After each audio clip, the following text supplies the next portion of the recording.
నిండు అసెంబ్లీలో దళిత ఎమ్మెల్యే మాజీ ఉప ముఖ్యమంత్రి అయినటువంటి కడియం శ్రీహరి గారిని పట్టుకొని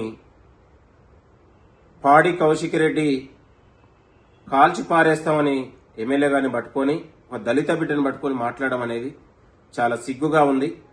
ఇలాంటి పొగరుబోతూ మదమెక్కిన ఆంబూతుల్ని అసెంబ్లీకి రాకుండా అడ్డుకట్టవేయాలని శాశ్వతంగా బహిష్కరించాలని మీకు స్పీకర్ గారికి విజ్ఞప్తి చేస్తా ఉన్నాం. వీధి రౌడీగా బజారు రౌడీగా వ్యవహరిస్తూ అసెంబ్లీ ప్రతిష్టను దిగజారేటట్టు మాట్లాడినటువంటి పాడి కౌశిక్ రెడ్డి పైన తక్షణం చర్యలు తీసుకోవాలని కూడా మేము కోరుతా ఉన్నాం. ఇవాళ పాడి కౌశిక్ రెడ్డి మాట్లాడిన మాటల వెనుక హరీష్ రావు కేటీఆర్ హస్తం ఉందనేది కూడా మాకు అర్థమవుతా ఉంది.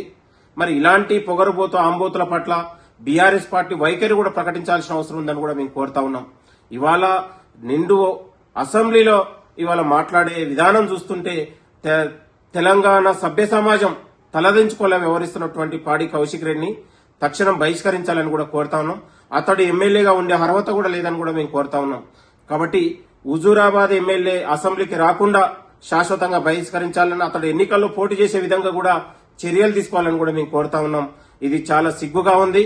సభ్య సమాజంలో ఇవాళ ప్రతిపక్షంలో ఉండి కూడా ఇవాళ ప్రతిపక్షం ప్రజల పక్షం అనే విధంగా సమస్యలను ప్రభుత్వం దృష్టికి తీసుకురాకుండా ఇవాళ సభను తప్పుదోవ పట్టించే విధంగా సభ్యులపై అనుచితంగా మాట్లాడే విధంగా బీఆర్ఎస్ నాయకులు చేస్తున్న అరాచక విధానాన్ని తెలంగాణ ప్రజలు గమనిస్తా ఉన్నారు.